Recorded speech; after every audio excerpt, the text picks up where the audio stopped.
তারা বলবে যে বাংলাদেশ উগ্র মৌলবাদীদের হাতে চলে গেছে, এটা ভারতের জন্য একটা নিরাপত্তা ইস্যু। এই ইস্যুতে সে বাংলাদেশে অ্যাগ্রাসন চালাতে চায় এবং এটার হচ্ছে যে মূল সহযোগী হিসেবে কাজ করছে ইসকন।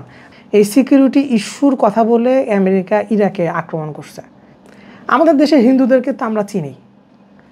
ইসকন হচ্ছে যে কোথায় থেকে এসে জুড়ে বসছে আমাদের দেশে একটা এজেন্ডা হয়ে, যারা হচ্ছে যে ধর্মকে শুধুমাত্র একটা টুলস হিসেবে ব্যবহার করতেছে। ইসকনের আপনার চেহারা দেখুন এক এক দেশে এক এক রকম।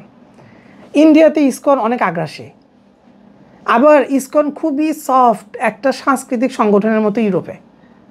আমাদের দেশে ইসকনের চেহারাটাকে, আমাদের দেশে ইসকন হচ্ছে যে তারা বিভিন্ন মন্দির টন্দির দখল করতেছে, দখল করে তারা সেখানে একটা ফিলোসফিক্যাল পলিটিক্যাল, যেটা একই সাথে তাদের বয়ানটা, তাদের রাজনীতির তাদের ধর্মীয় পাঠটার মধ্যে ফিলোসফি আছে, ধর্মীয় পাঠটার মধ্যে পলিটিক্স আছে, ধর্মীয় পাঠটার মধ্যে সংস্কৃতি আছে।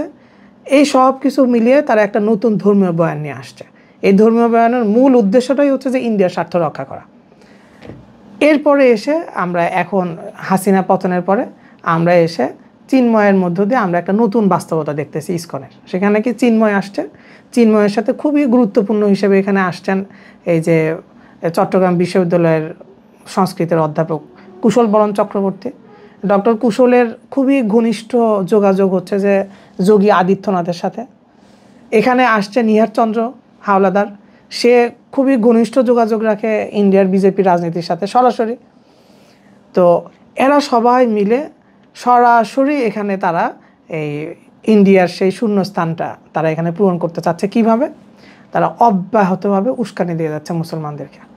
এই উস্কানি দেওয়ার উদ্দেশ্য হচ্ছে যে তাদেরকে একরকম বাধ্য করতে চাচ্ছে একটা দাঙ্গা বাঁধানোর জন্য। এই দাঙ্গা বাঁধানোর পরে কি হবে? তারা ভিকটিম হবে। এই ভিকটিম হওয়ার পরে তারা সারা দুনিয়াতে এই ভিকটিম রোল প্লে করবে। এরপরে এই ভিকটিম রোলের জায়গা থেকে তারা কি করবে? তারা বলবে যে বাংলাদেশ উগ্র মৌলবাদীদের হাতে চলে গেছে, এটা ভারতের জন্য একটা নিরাপত্তা ইস্যু। এই নিরাপত্তা ইস্যু এটা কিন্তু আন্তর্জাতিক রাজনীতিতে খুবই গুরুত্বপূর্ণ একটা কথা। এই সিকিউরিটি ইস্যুর কথা বলে আমেরিকা ইরাকে আক্রমণ করছে। সিকিউরিটি ইস্যুর ধোঁয়া তুলে আমেরিকা ইসরায়েলের সমস্ত গণহত্যাকে সে দিচ্ছে, সে অনুমোদন দিচ্ছে।